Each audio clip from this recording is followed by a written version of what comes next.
Le but de l'homme, le dénominateur commun à toutes ses activités, le principe dynamique de son existence ont fait l'objet d'une longue quête. Il est certain que si l'on découvrait la réponse, il en découlerait inévitablement un bon nombre de réponses. Elle permettrait d'expliquer toutes les manifestations du comportement et de résoudre les problèmes fondamentaux de l'homme.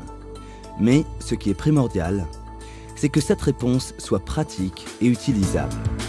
Considérons que le savoir est séparé en deux parties par une ligne de démarcation.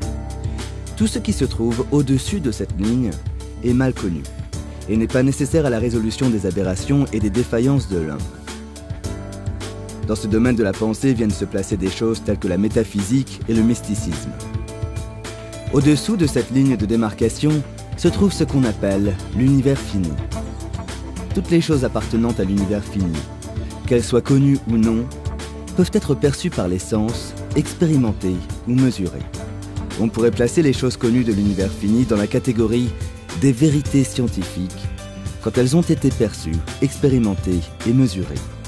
Les facteurs nécessaires à la résolution du problème d'une science du mental se trouvaient tous dans l'univers fini.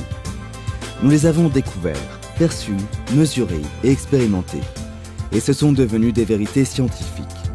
L'univers fini est constitué de temps, d'espace, d'énergie et de vie. Aucun autre facteur ne s'est avéré nécessaire pour résoudre l'équation. Le temps, l'espace, l'énergie et la vie ont un seul dénominateur commun.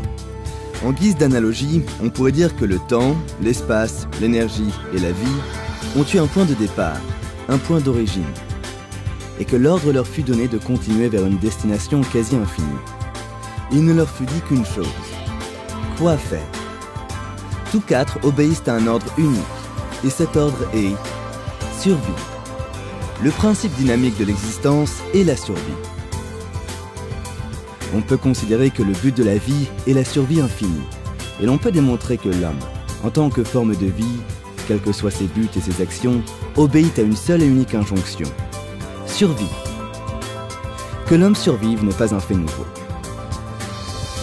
En revanche, que la seule motivation de l'homme soit de survivre est nouveau.